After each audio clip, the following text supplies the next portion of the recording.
Hello दोस्तों, स्वागत है आपका अपना चैनल EDU 360% में। दोस्तों, आज हम polytechnic fifth semester electrical engineering के लिए जो कि एक बुक है SGP switch gear and protection, उसका हम चैप्टर 4 लाए हैं। और इससे पहले की 3 चैप्टर चैनल पे अपलोडेड है, जाइए प्लेलिस्ट में उनको देख लीजिए। और यदि आप इस वीडियो की PDF चाहते हैं तो टेलीग्राम चैनल EDU_इलेक्ट्रिकल फिफ्थ सेम को सर्च कीजिए, टेलीग्राम पे आ जाएगा। और इसका लिंक वैसे हम डिस्क्रिप्शन में डाल देते हैं। तो देखिए, जो चैप्टर 4 है वो हमारा है सर्किट ब्रेकर। तो चलिए दोस्तों, हम यह देखते हैं कि सर्किट ब्रेकर, जब आप ये पूरी वीडियो को स्टार्टिंग से लेकर और एंड तक पढ़ेंगे तो क्या क्या सीख के जाएंगे। तो देखिए, सर्किट ब्रेकर का डिटेल स्टडी, पहले हम सर्किट ब्रेकर की पूरी तरह से स्टडी करेंगे डिटेल में, और फिर सर्किट ब्रेकर के बीच बनने वाला आर्क की घटना को समझेंगे कि सर्किट ब्रेकर के बीच में आग या आर्क क्यों बनती है। फिर दोस्तों, हम different between isolator and circuit breaker, और फिर हम आइसोलेटर और सर्किट ब्रेकर के अंतर को समझेंगे कि क्या क्या होता है। फिर हम देखेंगे सर्किट ब्रेकर के कंटेक्ट के बीच प्रोड्यूस आर्क को कम करने की मेथड। फिर हम लोग देखेंगे कि जो सर्किट ब्रेकर होता है उसके कंटेक्ट के बीच जो आर्क बनती है उसको किस किस तरीके से कम किया जा सकता है आर्क को। तो उसमें हम लोग 2 मेथड पढ़ेंगे, एक हाई रेजिस्टेंस मेथड, एक लो रेजिस्टेंस मेथड। तो हाई रेजिस्टेंस जो मेथड होता है, हाई रेजिस्टेंस मेथड, इसमें कुछ और मतलब कि रेजिस्टेंस को कैसे बढ़ाते हैं, बढ़ा करके आर्क को कम किया जाता है, उसके आधार पे भी कई पढ़ेंगे, जो कि होगा to increase the length of air gap. Air gap की लंबाई बढ़ा करके रेजिस्टेंस को हम बढ़ाएंगे और उससे कम करेंगे। कम क्रॉस सेक्शन वाले कंडक्टर का यूज करके, कम क्रॉस सेक्शन वाले कंडक्टर का यूज करके हम रेजिस्टेंस को बढ़ाएंगे और उससे हम क्या करेंगे, आर्क को कम करेंगे। और बाई स्प्लिटिंग आर्क मेथड, और आर्क को तोड़ तोड़ के उसके रेजिस्टेंस को बढ़ाएंगे और फिर उससे हम आर्क को कम करेंगे। और फिर जो अगला पढ़ेंगे वो है low resistance method. Low resistance method के द्वारा हम कैसे आर्क को कम करते हैं। फिर जो आगे दोस्तों हम लोग पढ़ेंगे classification of circuit breaker on the basis of arc quenching method, यानी कि सर्किट ब्रेकर का प्रकार वर्गीकरण किसके बेसिस पर, आग के बुझाने के तरीकों के बेसिस पे सर्किट का हम लोग क्या पढ़ेंगे, वर्गीकरण पढ़ेंगे, सर्किट ब्रेकर का वर्गीकरण पढ़ेंगे। तो उसमें जो होगा वो होगा एयर सर्किट ब्रेकर, जिसको हवा के माध्यम से आग को बुझाएंगे, उसके बेसिस पे हम एयर सर्किट ब्रेकर पढ़ेंगे। उसके बाद एयर सर्किट ब्रेकर का एडवांटेज पढ़ेंगे कि एयर सर्किट ब्रेकर की क्या गुण है। फिर disadvantage of air circuit breaker पढ़ेंगे, यानी कि एयर सर्किट ब्रेकर की क्या कमियां हैं। चलिए दोस्तों, आगे देखते हैं। फिर दोस्तों पढ़ेंगे ऑयल सर्किट ब्रेकर, क्या पढ़ेंगे, ऑयल सर्किट ब्रेकर। और फिर पढ़ेंगे ऑयल सर्किट ब्रेकर में भरे जाने ऑयल का प्रॉपर्टी क्या क्या होता है, यानी कि जो ऑयल सर्किट ब्रेकर में तेल हम लोग भरते हैं, उस तेल मतलब तेल की क्या क्या गुण होती है, यह पढ़ेंगे। और फिर पढ़ेंगे ऑयल सर्किट ब्रेकर में भरे जाने वाले ऑयल की कमी, यानी कि जो ऑयल सर्किट ब्रेकर है उसमें जो हम तेल भरते हैं उस तेल की क्या क्या कमी है, यह भी पढ़ेंगे। और फिर हम लोग पढ़ेंगे SF6 circuit breaker, SF6 circuit breaker के बारे में पूरा पूरा पूरा पढ़ेंगे। और फिर आगे पढ़ेंगे कि SF6 सर्किट ब्रेकर में यूज होने वाले SF6 गैस का प्रॉपर्टी क्या क्या है, यानी कि जो SF6 सर्किट ब्रेकर है, हमारे SF6 सर्किट ब्रेकर जो हम प्रयोग करते हैं उसमें जो SF6 गैस भरी जाती है उसकी कौन कौन सी गुण है, और रेटिंग ऑफ सर्किट ब्रेकर। और फिर हम लोग पढ़ेंगे कि सर्किट ब्रेकर की रेटिंग किस में करते हैं। और फिर पढ़ेंगे कि सर्किट ब्रेकर से रिलेटेड डिफिनीशन, यानी कि सर्किट ब्रेकर से कुछ संबंधित कुछ डेफिनेशन को पढ़ेंगे, जो कि होगा हमारा डेफिनेशन आर्किंग वोल्टेज क्या होता है, यह पढ़ेंगे। री स्ट्राइकिंग वोल्टेज क्या होता है, यह पढ़ेंगे। रिकवरी वोल्टेज क्या होता है, यह पढ़ेंगे। मेकिंग कैपेसिटी क्या होता है, यह पढ़ेंगे। और ब्रेकिंग कैपेसिटी क्या होता है, यह पढ़ेंगे। और अंत में मेकिंग कैपेसिटी और ब्रेकिंग कैपेसिटी के बीच रिलेशन क्या होता है, यह पढ़ेंगे। यदि आपको वीडियो का PDF चाहिए तो टेलीग्राम चैनल को ज्वाइन कीजिए, चूँकि डिस्क्रिप्शन में उसका लिंक डाल दिया गया है। चलिए आगे देखते हैं बिना देर किए। देखिए दोस्तों, तो सर्किट ब्रेकर क्या होता है। तो यदि अभी आप तुरंत इस सेमेस्टर से पहले समर ट्रेनिंग पे गए होंगे, तो समर ट्रेनिंग पे गए होंगे तो वह 132/33 kV की सब स्टेशन होगी, जहाँ पे आप स्विच यार्ड एरिया में देखे होंगे कि बहुत से सर्किट ब्रेकर लगे होते हैं। तो सर्किट ब्रेकर क्या काम करते हैं, तो सर्किट ब्रेकर देखिए वो क्या करता है कि जैसे कि नॉर्मल कंडीशन रहती है, यानी करंट में कोई गड़बड़ी नहीं रहती है, तो करंट आराम से पास होती रहती है, करंट एक जगह से दूसरे जगह तक जाती रहती है। लेकिन जैसे ही किसी फॉल्ट की वजह से करंट बढ़ता है या घटता है, तो क्या होता है कि सर्किट ब्रेकर ओपन हो जाता है, और सर्किट ब्रेकर जैसे ही ऑपरेट होता है तो बहुत तेज़ आवाज़ आती है, बहुत तेज़ आवाज़ आती है। कभी आप स्विच यार्ड एरिया में सुने होंगे या अच्छे से गए होंगे, तो उस केस में क्या होता है कि सर्किट ब्रेकर ओपन हो जाता है और क्या करता है कि फॉल्टी रीजन को, यानी जिधर फॉल्ट हुआ है उसको, जिधर फॉल्ट नहीं हुआ है उससे अलग कर देता है। सर्किट ब्रेकर का जनरली यही काम होता है। और आप देखेंगे कि सर्किट ब्रेकर के डायग्राम में कैसे वर्क होता है। तो देखिए, सर्किट ब्रेकर एक मैकेनिकल स्विचिंग डिवाइस होता है। सर्किट ब्रेकर कैसा एक डिवाइस होता है, मैकेनिकल स्विचिंग डिवाइस होता है जो मूव करके काम करता है। लेकिन सर्किट ब्रेकर के कॉन्टेक्ट खुल जाते हैं तो मूव होता है, तो मैकेनिकल स्विचिंग डिवाइस होता है। देखिए, सर्किट ब्रेकर का मेन वर्क, सर्किट ब्रेकर का मुख्य कार्य क्या है, तो नॉर्मल कंडीशन में, नॉर्मल अवस्था में अपने कॉन्टेक्ट को स्ट्रांगली बनाए रखता है। सर्किट ब्रेकर नॉर्मल कंडीशन में, सामान्य अवस्था में अपने कॉन्टेक्ट को क्या करता है, स्ट्रांगली बनाए रखता है, और सप्लाई की कंटिन्यूटी को बनाए रखना है। नॉर्मल कंडीशन में क्या करता है, यह अपने कॉन्टेक्ट को बनाए रखता है, जिससे क्या होती है कि सप्लाई कंटिन्यूअस फ्लो होती रहती है, सप्लाई कंटिन्यूअस चली जाती है। देखिए, तथा एबनॉर्मल कंडीशन में, अब जैसे ही एबनॉर्मल कंडीशन आता है, यानी किसी भी प्रकार की फॉल्ट आती है, अपने कंटेक्ट को अलग करके फॉल्टी पॉइंट को हेल्दी पॉइंट से अलग कर देता है। तब क्या होता है कि जैसे ही एबनॉर्मल कंडीशन आती है, उस केस में यह क्या करता है कि अपने कंटेक्ट को क्या करता है, ओपन कर देता है, अपने कंटेक्ट को ओपन कर देता है, यानी अपने कंटेक्ट को, दोनों कंटेक्ट को एक दूसरे से अलग कर देता है, और जो फॉल्टी पॉइंट है उसको हेल्दी पॉइंट से अलग कर देता है। तो देखिए, चूँकि जो आपको यह अब डायग्राम दिखाया जा रहा है, यह डायग्राम पहले यहाँ तक देख लीजिए, यह डायग्राम दिखाया जा रहा है, तो यह डायग्राम बेसिकली सर्किट ब्रेकर का कनेक्शन इसमें दिखाया गया है। तो देखिए, इस सर्किट ब्रेकर के कनेक्शन में दो कंटेक्ट दिखाई दे रहे हैं मुख्य रूप से, एक फिक्स कॉइल और एक मूविंग कॉइल। तो देखिए, ये जो है ये फिक्स है, ये हमेशा फिक्स रहता है, और तथा जो यहाँ पे ये क्लोज है ये मूविंग रहता है। ये क्लोज होता है और ओपन होता है, अपने आप क्या होता है, क्लोज होता है, ओपन होता है। तो देखिए, आगे इसमें देखते हैं। देखिए, तो क्या होता है कि यह नॉर्मल कंडीशन में कंटेक्ट को क्या किया रहता है, ये इसको क्लोज किए रहता है। तो क्लोज किया रहता है तो हमारी करंट क्या होती है कि नॉर्मल कंडीशन में चलती रहती है, कोई भी दिक्कत नहीं है, नॉर्मल कंडीशन में सर्किट ब्रेकर ऑपरेट होता ही नहीं है। बाकी देखिए, जब एबनॉर्मल कंडीशन आती है तो जो हमारी करंट बढ़ती है या घटती है, वो क्या होती है कि इस सीटी से होते हुए कहाँ पे जाती है, रिले कॉइल में जाती है। सीटी से होते हुए रिले कॉइल में जाती है, तो रिले हमारी क्या हो जाती है, एनर्जाइज्ड हो जाती है या मैग्नेटाइज्ड हो जाती है। क्या हो जाती है, एनर्जाइज या मैग्नेटाइज हो जाती है, जिससे क्या करती है, इस रॉड को ये अपने तरफ खींच लेती है, इस रॉड को अपने तरफ खींच लेती है। देखिए, चूंकि यहाँ पे लगा हुआ है एक, तो जैसे ही अपने रॉड को खींचेगी तो ये क्या है, सर्किट क्या है, ओपन है, खुला परपथ है।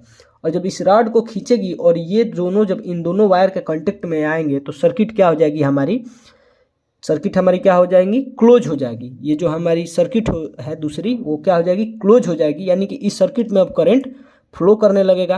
अब इसमें लगाया गया है डीसी सप्लाई, तो डीसी सप्लाई अब इसमें फ्लो होने लगेगी, जिसके कारण हमारी ट्रिप कॉइल है, इसमें करंट फ्लो होगी, तो ट्रिप कॉइल क्या हो जाएगी, मैग्नेटाइज हो जाएगी या ऑपरेट हो जाएगी। और ट्रिप कॉइल जब मैग्नेटाइज होगी तो इस वाले कॉन्टेक्ट को अपने तरफ खींचेगी, तो हमारा ये क्या हो जाएगा, ये जो फिक्स कॉइल है यह फिक्स ही रहेगी और मूविंग कॉइल मूविंग होके इस पूरे सर्किट को क्या कर देगी, ओपन कर देगी, पूरे सर्किट को ओपन कर देगी। इस प्रकार यह फॉल्ट से बच जाएगा। दूसरा देखिए, जो दूसरा डायग्राम है उसमें यह है कि ये फिक्स कॉइल है और ये कैसी कॉइल है, मूविंग कॉइल है।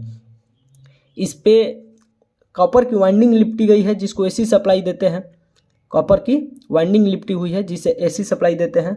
और एक सीमा से अधिक करंट होती है तो क्या होता है, हमारा मूविंग कॉइल फिक्स कॉइल से अलग हो जाता है। और इसमें क्या लगा हुआ है, मूविंग कॉइल में स्प्रिंग लगा हुआ है जो कि मूविंग कॉइल को खींच देता है। तो देखिए आगे पढ़ते हैं। एबव अरेंजमेंट में यानी उपरोक्त व्यवस्था में, जो अभी आपको ऊपर दिखाया है, सर्किट ब्रेकर के कनेक्शन डायग्राम को दिखाया गया है। किस चीज़ को दिखाया गया था, सर्किट ब्रेकर के कनेक्शन डायग्राम को, जिससे यह स्पष्ट है, जिससे यह क्लियर है कि सर्किट ब्रेकर की मेनली दो कॉन्टेक्ट होती हैं। जिससे क्या क्लियर है कि सर्किट ब्रेकर की कितनी कॉन्टेक्ट होती हैं, दो कॉन्टेक्ट।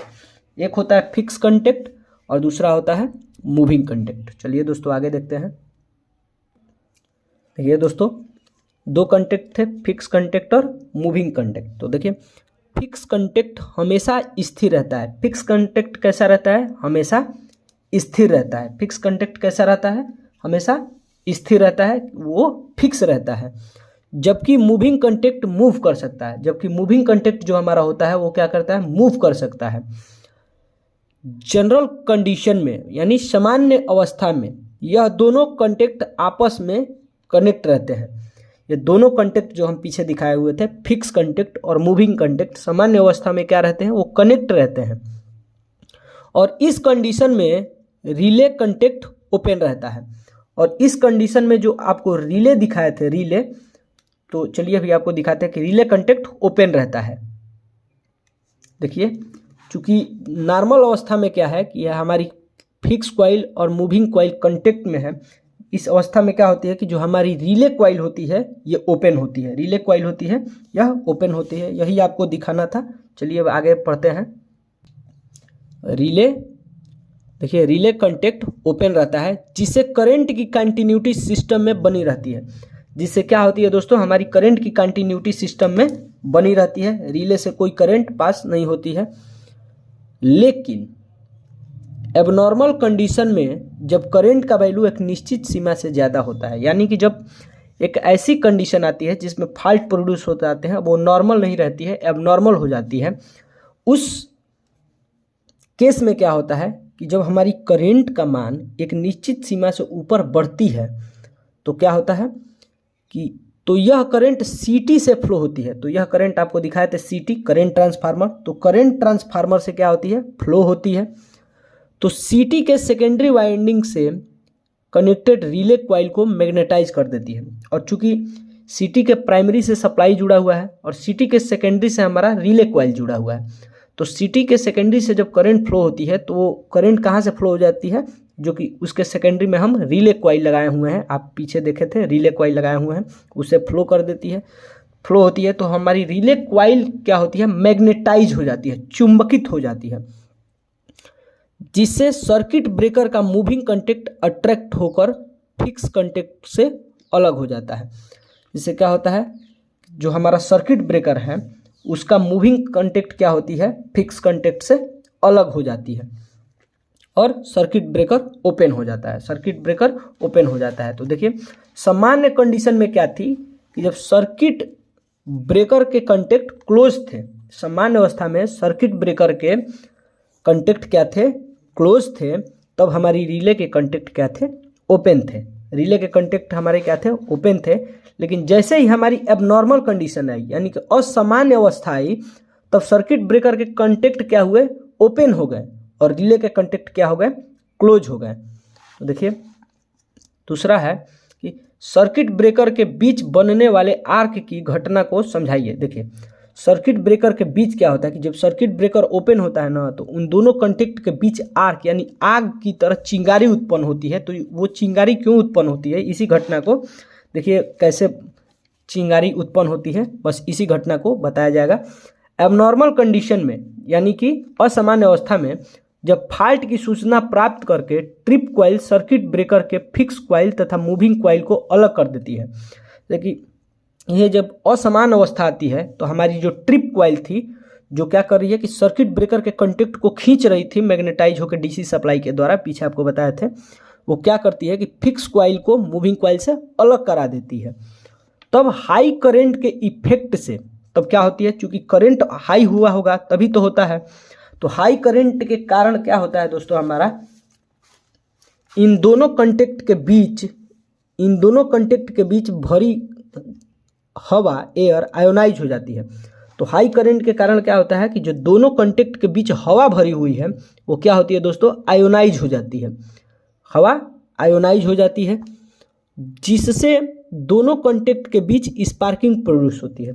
जिससे दोनों कंटेक्ट के बीच दोस्तों क्या हो जाती है, हमारी स्पार्किंग प्रोड्यूस हो जाती है और धीरे धीरे यह आग का रूप धारण कर लेती है। और यह स्पार्किंग धीरे धीरे क्या कर लेती है, आग का रूप धारण कर लेती है। यही इस आर्क को बुझाने की, देखिए आग हमारे सिस्टम में बन गई है, तो यदि हम उस आग को नहीं बुझाएंगे तो क्या करेंगे, आप नहीं बुझाएंगे तो हमारी क्या हो जाएगी, पूरी सर्किट ब्रेकर, हमारी पूरी सिस्टम नष्ट हो जाएगी। क्योंकि हम जानते हैं कि स्विच यार्ड एरिया के नीचे क्या होता है, अक्सर घास फूस होते हैं, जिसके कारण क्या होता है, एक भी अगर चिंगारी नीचे गिरा तो हमारी क्या होती है, स्विच यार्ड एरिया में आग लग जाएंगी और फिर उस आग को बुझा पाना बहुत ही कठिन काम हो जाएगा। तो देखिए, यदि इस आर्क को बुझाने की अरेंजमेंट, यानी यदि इस आर्क को बुझाने की व्यवस्था न की गई तो पूरे सिस्टम, यानी कि पूरे सिस्टम को नष्ट कर देगी, पूरे सिस्टम को क्या कर देगी दोस्तों, नष्ट कर देगी। अतः स्पार्किंग को बुझाने के लिए, हम स्पार्किंग को बुझाने के लिए, जो आर्क बना हुआ है उसको बुझाने के लिए सर्किट ब्रेकर के साथ हम एयर, ऑयल, गैस का यूज करते हैं। तो सर्किट ब्रेकर के साथ क्या करते हैं, हवा, तेल या गैस का यूज करते हैं, प्रयोग करते हैं। जैसे ही कंटेक्ट के बीच स्पार्किंग प्रोड्यूस होती है और इसका यूज करते हैं, तो जैसे ही कंटेक्ट के बीच में अब स्पार्किंग प्रोड्यूस होती है तो इन सभी मीडियम की हेल्प से हम स्पार्क को बुझा दिया जाता है। तो इन सभी मीडियम की हेल्प से क्या किया जाता है, वो इस स्पार्क को बुझा दिया जाता है। देखिए दोस्तों, अगला जो है हेडिंग की difference between isolator and circuit breaker. Isolator और सर्किट ब्रेकर में अंतर क्या होता है, तो देखिए आइसोलेटर यह एक स्विचिंग डिवाइस है, यह एक स्विचिंग डिवाइस है और यह एक मैकेनिकल स्विचिंग डिवाइस है। यह एक स्विचिंग डिवाइस है, इसको हम जा करके खोलते हैं, यह खुद से खुल जाता है, मैकेनिकल स्विचिंग डिवाइस है। आइसोलेटर हमेशा मैनुअली ऑपरेट होता है, आइसोलेटर हमेशा मैनुअली ऑपरेट होता है, यानी कि ये खुद से ऑपरेट नहीं होगा, इसको हम जा करके ऑपरेट करेंगे। जबकि सर्किट ब्रेकर मैनुअली तथा ऑटोमेटिकली दोनों तरह से ऑपरेट होता है। क्योंकि हमारे जो सर्किट ब्रेकर है वो मैनुअली तथा ऑटोमेटिकली दोनों तरीके से ऑपरेट होता है। आगे देखिए, आइसोलेटर को हमें नो लोड की कंडीशन में ही ऑपरेट करना चाहिए। जो हमारा आइसोलेटर होता है उसे हमें नो लोड की कंडीशन में ही क्या करना चाहिए, ऑपरेट करना चाहिए। जबकि circuit breaker no load, full load किसी भी कंडीशन में ऑपरेट होता है। क्योंकि जो हमारा सर्किट ब्रेकर है वो नो लोड या फुल लोड किसी भी कंडीशन में, अवस्था में ऑपरेट होता है। देखिए, आइसोलेटर के साथ रिले यूज नहीं होता है, जबकि सर्किट ब्रेकर के साथ रिले यूज होता है। आइसोलेटर के साथ रिले यूज नहीं होता है, जबकि सर्किट ब्रेकर के साथ रिले यूज होता है। आइसोलेटर में किसी भी प्रकार की रिले सेटिंग की व्यवस्था नहीं होती है। जब आइसोलेटर में रिले यूज ही नहीं होता है तो इसमें किसी भी प्रकार की रिले सेटिंग की व्यवस्था नहीं होती है। जबकि सर्किट ब्रेकर में क्या होता है, रिले यूज होता है, तो सर्किट ब्रेकर में रिले सेटिंग की व्यवस्था होती है। आगे देखिए, आइसोलेटर में किसी भी प्रकार की आर्क को बुझाने की व्यवस्था नहीं होती है। आइसोलेटर में अगर आर्क बनता है तो उसको बुझाने की व्यवस्था नहीं होती है, किसी भी प्रकार की व्यवस्था नहीं होती है। जबकि सर्किट ब्रेकर में आर्क को बुझाने के लिए व्यवस्था होती है। सर्किट ब्रेकर में आर्क को बुझाने के लिए व्यवस्था होती है। अगला है कि आइसोलेटर सस्ता होता है जबकि हमारा सर्किट ब्रेकर महंगा होता है। आइसोलेटर सस्ता होता है जबकि हमारा सर्किट ब्रेकर महंगा होता है। चलिए दोस्तों आगे देखते हैं। देखिए दोस्तों, अगला टॉपिक है सर्किट ब्रेकर के कंटेक्ट के बीच प्रोड्यूस आर्क को कम करने का मेथड। यानी कि सर्किट ब्रेकर के कंटेक्ट के बीच बनने वाले आर्क को कम करने के तरीके। तो देखिए, सर्किट ब्रेकर के कंटेक्ट के बीच बनने वाली आर्क को रिड्यूस करने के दो मेथड है। यानी कि सर्किट ब्रेकर के कंटेक्ट के बीच जो आर्क बनती है उसको कम करने के कितने मेथड हैं? 2 मेथड हैं, high resistance method, low resistance method. High resistance method और लो रेजिस्टेंस मेथड। तो देखिए दोस्तों, एक एक करके पढ़ते हैं इनको। हाई रेजिस्टेंस मेथड, तो देखिए हाई रेजिस्टेंस मेथड का यूज एसी तथा डीसी दोनों के लिए करते हैं। यानी कि हाई रेजिस्टेंस मेथड जो होता है इसका यूज एसी और डीसी दोनों के लिए करते हैं। हाई रेजिस्टेंस मेथड में कंटेक्ट के बीच का रेजिस्टेंस बढ़ा देने पर करंट कम हो जाएगा। देखिए, जो सर्किट ब्रेकर के 2 कंटेक्ट होते हैं उनके बीच जब हम क्या बोलेंगे, गैप को बढ़ा देंगे, कंटेक्ट के बीच के गैप हम लोग क्या करेंगे, बढ़ा देंगे, तो क्या हो जाएगी कि उसके बीच का रेजिस्टेंस हम लोग बढ़ा देंगे। तो जब हम गैप वाली बात कर रहे हैं वो रेजिस्टेंस बढ़ाने की मेथड में आएगी चूँकि। तो देखिए, गैप के बीच क्या हो जाएगा कि रेजिस्टेंस बढ़ा देंगे, तो हम लोग जानते हैं कि रेजिस्टेंस क्या करती है, करंट को अपोज करती है या विरोध करती है। तो रेजिस्टेंस हम बढ़ा देते हैं तो करंट क्या हो जाएगी, कम हो जाएगी, जिससे आर्क का वैल्यू कम हो जाता है। जिससे दोस्तों आर्क की वैल्यू क्या हो जाती है, कम हो जाती है। कंटेक्ट के बीच का रेजिस्टेंस बढ़ाने की निम्न मेथड है, और कंटेक्ट के बीच का रेजिस्टेंस बढ़ाने की कई विधियां हैं। तो देखिए, to increase length of air gap, यानी कि एयर गैप का लंबाई बढ़ा करके, यानी कि देखिए पहले जो दोनों सर्किट ब्रेकर के दोनों कंटेक्ट के बीच की जितनी लंबाई थी, अब क्या करेंगे, उससे हम बढ़ा देंगे, जिसके कारण क्या हो जाएगी हमारी, अब इस लंबाई में क्या हो जाएंगी, एयर फिल हो जाएंगी, जिससे रेजिस्टेंस हमारा बढ़ जाएगा, और रेजिस्टेंस के बढ़ने के साथ साथ आर्क भी बढ़ जाएगा। तो चलिए एक एक करके देखते हैं। तो देखिए, to increase the length of air gap, यानी एयर गैप की लंबाई बढ़ा करके, तो सर्किट ब्रेकर के कंटेक्ट के बीच दूरी बढ़ा देने से लेंथ बढ़ने के साथ साथ कंटेक्ट के बीच का रेजिस्टेंस भी बढ़ जाता है। हम जानते हैं कि जब लेंथ बढ़ता है तो रेजिस्टेंस क्या होता है, लेंथ के डायरेक्टली प्रोपोर्शनल होता है। तो लेंथ के बढ़ने के साथ साथ क्या होती है, हमारी रेजिस्टेंस बढ़ जाती है।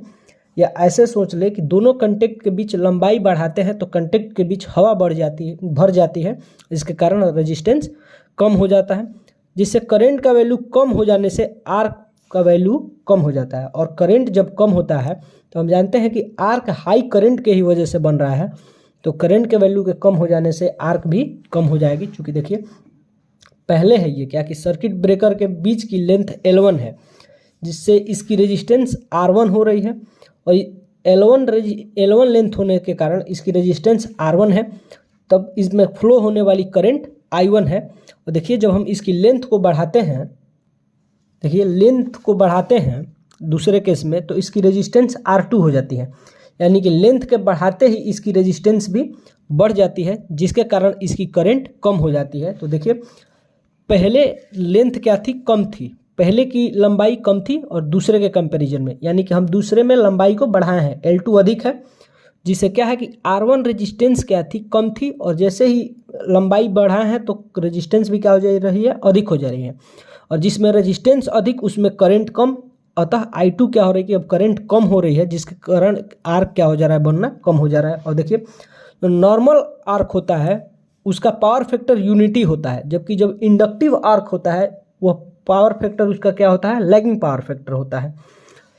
आगे देखिए, कम क्रॉस सेक्शन वाले कंडक्टर का यूज करके, अब हम जानते हैं कि जो रेजिस्टेंस है वो क्रॉस सेक्शन एरिया के इनवर्सली प्रोपोर्शनल होता है, यानी कि जो कंटेक्ट होते थे जिनके बीच हम लंबाई बढ़ाते थे, अब उनको मोटा और पतला करेंगे, यानी कि क्रॉस सेक्शन एरिया को क्या करेंगे, चेंज करेंगे, क्रॉस सेक्शन एरिया को क्या करेंगे, चेंज करेंगे, यानी कि कम कर देंगे। तब क्या हो जाएगा कि हम जानते हैं कि जो रेजिस्टेंस है वो क्रॉस सेक्शन एरिया के इनवर्सली प्रोपोर्शनल होता है, यानी कि जो रेजिस्टेंस होता है वो क्रॉस सेक्शन एरिया के विक्रमानुपाती होता है, जिसे पतले कंटेक्ट बना देने से, यानी कि पतले कंटेक्ट अगर बनाएंगे यानी कि एरिया कम तो रेजिस्टेंस अधिक, तो पतले कंटेक्ट बना देने से क्रॉस सेक्शन एरिया कम हो जाएगा। तो पतले कंटेक्ट बनाते हैं तो उससे दोस्तों क्या होती है, क्रॉस सेक्शन एरिया कम हो जाएगा, जिससे रेजिस्टेंस का वैल्यू बढ़ जाएगा, जिससे दोस्तों क्या होता है कि रेजिस्टेंस का वैल्यू बढ़ जाता है। चलिए दोस्तों आगे देखते हैं। अगला है दोस्तों बाय स्प्लिटिंग आर्क मेथड, यानी जो आर्क बनता है कंटेक्ट के बीच, उस आर्क को तोड़ तोड़ के हम लोग क्या करते हैं कि तोड़ देते हैं और फिर उसको सीरीज में कनेक्ट कर देते हैं। तो हम यह जानते हैं कि जब हम सीरीज में कनेक्ट करते हैं तो क्या होती है, हमारी रेजिस्टेंस कम हो जाती है। तो देखिए इस मेथड में कंटेक्ट के बीच बनने वाली आर्क को छोटे छोटे पार्ट में तोड़ देने को ही आर्क का स्प्लिट होना कहते हैं। यानी कि जो इस मेथड में क्या होता है, रेजिस्टेंस जो आर्क बनती है उस आर्क को छोटे छोटे पीस में तोड़ देते हैं और इसी को क्या कहते हैं, स्प्लिट होना कहते हैं। देखिए ऐसा कर देने से कुल आर्क रेजिस्टेंस का वैल्यू बढ़ जाता है, और ऐसा कर देने से दोस्तों रेजिस्टेंस का वैल्यू क्या होता है, बढ़ जाता है, शायद घट जाता है, पीछे बोल दिए थे। उस केस में क्या होता है, रेजिस्टेंस का वैल्यू बढ़ जाता है और करंट का वैल्यू कम हो जाता है। तो हम यह जानते हैं कि जब हम सीरीज में रेजिस्टेंस जोड़ते हैं तो जो इक्विवेलेंट रेजिस्टेंस का वैल्यू आता है उस सीरीज में जो सबसे बड़ा रेजिस्टेंस लगाए हैं उससे भी अधिक आता है। जबकि यही केस होता है पैरेलल में, कि पैरेलल में जो सबसे छोटा रेजिस्टेंस लगाते हैं उससे भी जो इक्विवेलेंट रेजिस्टेंस की वैल्यू आती है वो कम आती है। तो रेजिस्टेंस बढ़ जाता है, जिसके कारण क्या होता है दोस्तों, करंट की वैल्यू कम हो जाती है। आगे देखिए दूसरा जो मेथड था, ये तो चूंकि था कि रेजिस्टेंस को चेंज करके हाई रेजिस्टेंस मेथड था, यानी कि रेजिस्टेंस को 2-3 मेथड से बढ़ा देते थे। और अगला है लो रेजिस्टेंस मेथड। इस मेथड का यूज केवल एसी सप्लाई के लिए करते हैं, और जो हाई रेजिस्टेंस मेथड है उसका यूज एसी तथा डीसी दोनों सप्लाई के लिए करते थे, जबकि इस मेथड का यूज केवल और केवल एसी सप्लाई के लिए करते हैं।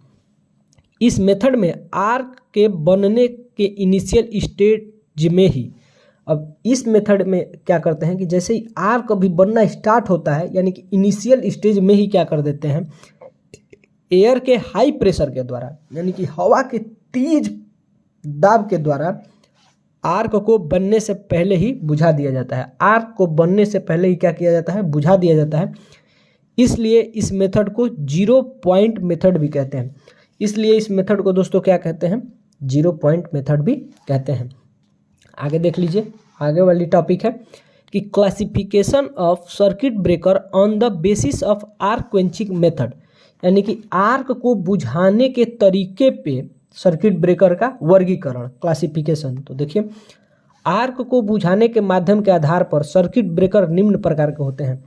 आर्क को बुझाने के माध्यम के आधार पर सर्किट ब्रेकर, मीडियम के आधार पर सर्किट ब्रेकर कितने प्रकार के होते हैं, निम्न प्रकार के। कौन कौन से, एयर सर्किट ब्रेकर जिसमें हवा के द्वारा आग को बुझाया जाए, ऑयल सर्किट ब्रेकर जिसमें ऑयल के द्वारा आग को बुझाया जाए, SF6 सर्किट ब्रेकर यानी जिसमें SF6 गैस के द्वारा आग को बुझाया जाए, और एक होता है वैक्यूम सर्किट ब्रेकर जो वैक्यूम बना करके और आग को बुझा दिया जाए। ये दोस्तों इन सब के बारे में हमें पढ़ना है, तो चलिए बिना देर किए इन सब के बारे में पढ़ते हैं। ये दोस्तों एयर सर्किट ब्रेकर, तो एक ऐसा सर्किट ब्रेकर जिसमें आर्क को बुझाने के लिए मीडियम के रूप में एयर का यूज किया गया हो, एयर सर्किट ब्रेकर कहलाता है। यानी कि एक ऐसा सर्किट ब्रेकर जिसमें आग को बुझाने के लिए, जिसमें आर्क को बुझाने के लिए किस चीज़ का प्रयोग किया गया है, एयर का प्रयोग किया गया है, हवा को प्रयोग किया गया है माध्यम के रूप में, उसको एयर सर्किट ब्रेकर कहते हैं। और इस सर्किट ब्रेकर में मेटल के बने टैंक में हाई प्रेशर पर एयर को स्टोर करके रखते हैं, और इस सर्किट ब्रेकर में क्या करते हैं, हवा को मेटल के बने हुए टैंक में हाई प्रेशर पे क्या करते हैं, हम लोग कलेक्ट करके या स्टोर करके रखते हैं। जैसे ही सिस्टम एबनॉर्मल कंडीशन में आती है, और जैसे ही सिस्टम एबनॉर्मल कंडीशन में आती है तब क्या होता है, और सर्किट ब्रेकर का कंटेक्ट ओपन होता है। जैसे ही सिस्टम एबनॉर्मल कंडीशन में आती है और सर्किट ब्रेकर के कंटेक्ट खुलते हैं, वैसे ही टैंक में भरी गई एयर बहुत स्पीड के साथ आर्क पर गिरती है, और उस टाइम क्या होता है कि जो टैंक में हवा भरा गया है वो बहुत ही तेजी के साथ क्या होता है, आर्क पे जाकर के गिरता है और आर्क को बुझा देता है। और आर्क को दोस्तों क्या करता है, बुझा देता है। एयर सर्किट ब्रेकर का यूज रेलवे संबंधी कार्य में किया जाता है, और एयर सर्किट ब्रेकर का यूज कहाँ किया जाता है दोस्तों, रेलवे संबंधी कार्य में किया जाता है। आगे देखिए advantage of air circuit breaker, और एयर सर्किट ब्रेकर की क्या क्या फायदे हैं। तो देखिए ऑयल सर्किट ब्रेकर की कंपैरिजन में आग लगने की संभावना बहुत कम होती है। एयर सर्किट ब्रेकर में ऑयल सर्किट ब्रेकर की तुलना में क्या होता है दोस्तों, आग लगने की संभावना बहुत कम होती है। ऑयल सर्किट ब्रेकर की कंपैरिजन में एयर सर्किट ब्रेकर में धूल ईटीसी की साफ सफाई की कम आवश्यकता होती है। क्योंकि देखिए ऑयल सर्किट ब्रेकर में कभी यह होता है कि तेल जब लीक कर जाता है तो तेल पे हम लोग जानते हैं कि धूल या मिट्टी क्या होती है, जम जाती है। तो सर्किट ब्रेकर को साफ सफाई क्या किया जाता है, एयर सर्किट ब्रेकर की साफ सफाई की कम आवश्यकता होती है, जबकि ऑयल सर्किट ब्रेकर में साफ सफाई की ज़्यादा आवश्यकता होती है। आगे देखिए disadvantage of air circuit breaker, यानी एयर सर्किट ब्रेकर की कमियाँ। एयर सर्किट ब्रेकर के ऑपरेशन के दौरान बहुत साउंड आता है। आप यदि कभी सब स्टेशन पे गए होंगे, उस टाइम यदि एयर सर्किट ब्रेकर खुला होगा या SF6 गैस कोई भी खुला होगा तो आवाज़ आया होगा। जब आवाज़ आता है तो समझ लीजिए कि वो SF6 था। लेकिन जब एयर सर्किट ब्रेकर आपके सब स्टेशन पे जनरली SF6 या वैक्यूम लगा होगा, जब आवाज़ जो एयर सर्किट ब्रेकर में आवाज़ आती है वो इन सबसे ज़्यादा आवाज़ आती है। एयर को कंप्रेस करने के लिए एयर कंप्रेसर का यूज करना पड़ता है, और हवा को कंप्रेस करके कलेक्ट करने के लिए क्या किया जाता है, एयर कंप्रेसर का यूज किया जाता है। चलिए दोस्तों आगे देखते हैं। देखिए दोस्तों, ऑयल सर्किट ब्रेकर यानी एक ऐसा सर्किट ब्रेकर जिसमें कंटेक्ट के बीच बनने वाली आर्क को बुझाने के लिए मीडियम के रूप में ऑयल का यूज करते हैं, ऑयल सर्किट ब्रेकर कहलाता है। यानी कि एक ऐसा सर्किट ब्रेकर जिसमें कंटेक्ट के बीच बनने वाली आर्क को बुझाने के लिए माध्यम के रूप में किसका, ऑयल का प्रयोग किया गया हो, ऑयल सर्किट ब्रेकर कहलाता है। और ऑयल सर्किट ब्रेकर का यूज हाई वोल्टेज वाली सर्किट जैसे 2.5 kV पर 50 MVA, यानी कि ऑयल सर्किट ब्रेकर का यूज जैसे कि 2.5 kV की जैसे कि सर्किट है तो उसमें 25 MVA की क्या लगाते हैं हम लोग, ऑयल सर्किट ब्रेकर लगाते हैं, तथा 230 kV के लिए 500 MVA की रेटिंग वाली सर्किट ब्रेकर को लगाते हैं। वही देखिए ऑयल सर्किट ब्रेकर में भरे जाने वाले ऑयल की निम्न गुण होनी चाहिए। जो ऑयल सर्किट ब्रेकर में ऑयल भरा जाता है उसकी क्या क्या प्रॉपर्टी होनी चाहिए, क्या क्या गुण होना चाहिए, तो ऑयल का डाई इलेक्ट्रिक स्ट्रेंथ हाई होना चाहिए। ऑयल क्या होना चाहिए, डाई इलेक्ट्रिक स्ट्रेंथ हाई होना चाहिए। यह नॉन इन्फ्लेमेबल होना चाहिए। यह कैसा होना चाहिए, नॉन इन्फ्लेमेबल होना चाहिए, यानी अज्वलनशील होना चाहिए।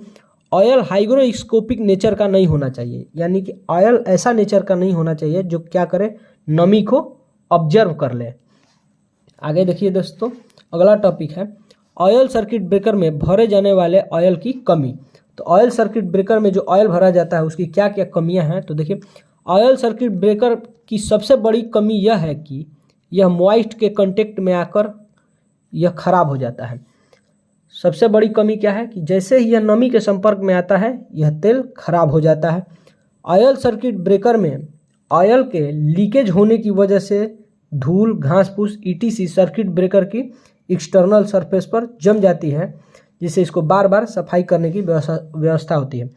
कि आपको पीछे बताए थे कि ऑयल सर्किट ब्रेकर में अगर ऑयल लीक होता है तो क्या होता है, वैसे आप नॉर्मली एग्जांपल से समझ लीजिए कि आप अपने चेहरे पे कोई ऑयल लगा करके मार्केट गए हुए हैं, बहुत धूल धक्कड़ उड़ रहा है, तो क्या होता है, वो धूल और धक्कड़ क्या होती है, आपके फेस पे स्टक कर जाती है, चिपक जाती है। वही सेम रीजन है कि जैसे ही सर्किट ब्रेकर में ऑयल अगर लीक करता है तो चूंकि सब स्टेशन पे क्या हो कि स्विचयार्ड एरिया खुले में होता है और नीचे मिट्टी वट्टी रहती है, तो जैसे ही मिट्टी क्या होती है कि सर्किट ब्रेकर पे चिपक जाती हैं, जिसके कारण इसको बार बार साफ करने की व्यवस्था करनी पड़ती है। अब देखिए SF6 सर्किट ब्रेकर, और SF6 जो गैस होती है उसको कहते हैं सल्फर हेक्साफ्लोराइड, सल्फर हेक्साफ्लोराइड। तो देखिए एक ऐसा सर्किट ब्रेकर जिसमें कंटेक्ट के बीच बनने वाले आर्क को बुझाने के लिए माध्यम के रूप में SF6 का यूज होता है, SF6 सर्किट ब्रेकर कहलाता है। तो देखिए दोस्तों, एक ऐसा सर्किट ब्रेकर जिसमें कंटेक्ट के बीच बनने वाले आर्क को बुझाने के लिए माध्यम के रूप में SF6 का यूज होता है, SF6 सर्किट ब्रेकर कहलाता है। आगे देखिए दोस्तों, SF6 सर्किट ब्रेकर में यूज होने वाला जो SF6 गैस होता है उसकी क्या क्या प्रॉपर्टी होनी चाहिए। ये दोस्तों, SF6 सर्किट ब्रेकर में यूज होने वाले SF6 गैस जो होता है वो नॉन इन्फ्लेमेबल होना चाहिए, यानी कि अज्वलनशील होना चाहिए, वो जहरीला नहीं होना चाहिए, वो नॉन टॉक्सिक होना चाहिए। कलरलेस होता है, वो होता कैसा है, कलरलेस। वो क्या होता है, उसमें जल्दी आग नहीं लग सकती है, वो जहरीला नहीं होता है, वो कलरलेस होता है। उसकी स्मेल एकदम प्लीजेंट होती है, उसकी स्मेल क्या होती है, प्लीजेंट स्मेल होती है। SF6 की सबसे बड़ी कमी यह है कि यह लो कंडेंसेशन होता है। SF6 की सबसे बड़ी कमी क्या होती है कि ये लो क्या होता है, कंडेंसेशन इसका क्या होता है, लो होता है। आगे देखिए दोस्तों, rating of circuit breaker. Circuit breaker की रेटिंग हम किस में करते हैं, तो देखिए सर्किट ब्रेकर की डिजाइनिंग या रेटिंग नॉर्मल या एबनॉर्मल कंडीशन को देखते हुए करते हैं। सर्किट ब्रेकर की रेटिंग क्या कब करते हैं, नॉर्मल और एबनॉर्मल कंडीशन को देखते हुए करते हैं। तो सर्किट में एबनॉर्मल कंडीशन प्रोड्यूस होने पर ही सर्किट ब्रेकर का कॉन्टैक्ट ओपन होता है। तो सर्किट ब्रेकर में दोस्तों क्या होता है, जब एबनॉर्मल कंडीशन आती है तभी क्या होता है कि सर्किट ब्रेकर के कॉन्टैक्ट खुलते हैं। अतः इसकी रेटिंग भी एबनॉर्मल कंडीशन को ध्यान में रखकर करते हैं। अतः इसकी रेटिंग भी हम लोग क्या करते हैं, एबनॉर्मल कंडीशन को ध्यान में रख करके करते हैं। तो देखिए, एबनॉर्मल कंडीशन में produce short circuit fault, abnormal condition में प्रोड्यूस शॉर्ट सर्किट फॉल्ट ही एक ऐसी फॉल्ट है, यानी कि एबनॉर्मल कंडीशन में जो शॉर्ट सर्किट फॉल्ट होती है वही एक ऐसी फॉल्ट है जिससे करंट का वैल्यू सबसे अधिक होता है। जिससे क्या होता है दोस्तों, करंट का वैल्यू बहुत अधिक होता है और वोल्टेज का वैल्यू सबसे कम होता है। और वोल्टेज का वैल्यू क्या होता है, आइडियली करंट की वैल्यू इनफाइनाइट और वोल्टेज की वैल्यू 0 हो जाती है शॉर्ट सर्किट के केस में।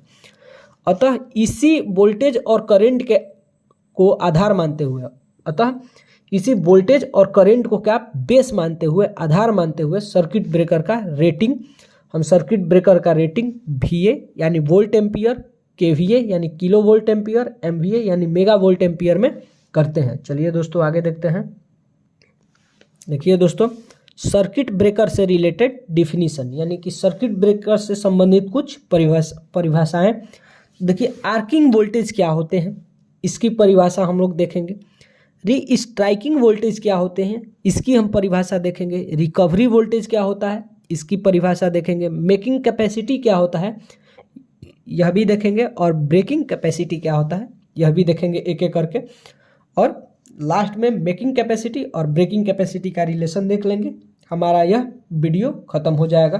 तो चलिए दोस्तों एक एक करके स्टार्ट करते हैं। तो देखिए, आर्किंग वोल्टेज किसे कहते हैं, तो सर्किट ब्रेकर के दोनों कॉन्टैक्ट के बीच बनने वाली आर्क के पूरी आर्किंग पीरियड के दौरान, देखिए जो सर्किट ब्रेकर होता है, जैसे ही एबनॉर्मल कंडीशन में उसके कॉन्टैक्ट खुलते हैं तो उन दोनों कॉन्टैक्ट के बीच क्या होता है, आर्क बनना प्रारंभ हो जाता है। तो जब आर्क बनता है तो पूरे आर्किंग पीरियड के दौरान जब आर्क बनता है तो उस पीरियड में जब आर्क बन रहा है, कॉन्टैक्ट के बीच जो भी वोल्टेज प्राप्त होता है, जब आर्क बन रहा है तो पूरी वो आर्क बनने की प्रोसेस होते हुए जब वो कॉन्टैक्ट के बीच में हमारा जो भी वोल्टेज होता है दोनों कॉन्टैक्ट के बीच में, उसे ही आर्किंग वोल्टेज कहते हैं। उसे ही दोस्तों क्या कहते हैं, आर्किंग वोल्टेज कहते हैं। ये री स्ट्राइकिंग वोल्टेज किसे कहते हैं, तो सर्किट ब्रेकर के कॉन्टैक्ट के बीच बनने वाली आर्क के बुझने के समय पर ही, यानी कि जैसे ही आर्क तुरंत अभी बुझा, जैसे ही आर्क तुरंत बुझा, उसी तुरंत बुझने के टाइम ही, यानी कि इंस्टेंट ऑफ टाइम, जैसे आर्क जब बुझा उसी क्षण पर जब दोनों कॉन्टैक्ट के बीच में जो वोल्टेज होता है वो री स्ट्राइकिंग वोल्टेज होता है। वो क्या होता है दोस्तों, री स्ट्राइकिंग वोल्टेज होता है। देखिए, रिकवरी वोल्टेज क्या होता है, आर्क के कंप्लीट एक्सटिंक्ट हो जाने के बाद, जो आर्क को के पूरी तरह बुझ जाने के बाद कॉन्टैक्ट के बीच जो भी वोल्टेज प्राप्त होता है उसे उस सर्किट ब्रेकर का रिकवरी वोल्टेज कहते हैं। उसे दोस्तों क्या कहते हैं, उस सर्किट ब्रेकर का रिकवरी वोल्टेज कहते हैं। मेकिंग कैपेसिटी, देखिए करंट का वह लेवल, करंट का वह स्तर जिस पर सर्किट ब्रेकर अपने कॉन्टैक्ट को बनाए रखता है उसे मेकिंग कैपेसिटी कहते हैं। देखिए, करंट का वह लेवल जिस पर यह दोनों कंटेक्ट आपस में बने रहते हैं यानी जुड़े रहते हैं उसे क्या कहते हैं, मेकिंग कैपेसिटी कहते हैं। चलिए दोस्तों आगे देखते हैं ब्रेकिंग कैपेसिटी। देखिए दोस्तों ब्रेकिंग कैपेसिटी, तो करंट का वह लेवल यानी करंट का वह स्तर जिस पर सर्किट ब्रेकर का कंटेक्ट ओपन हो जाए, जिस पर सर्किट ब्रेकर के कंटेक्ट क्या हो जाए, खुल जाए, ब्रेकिंग कैपेसिटी कहलाती है। सर्किट ब्रेकर के कंटेक्ट क्या है, खुल जाए, क्या होती है वो क्या कहलाती है, ब्रेकिंग कैपेसिटी कहलाती है।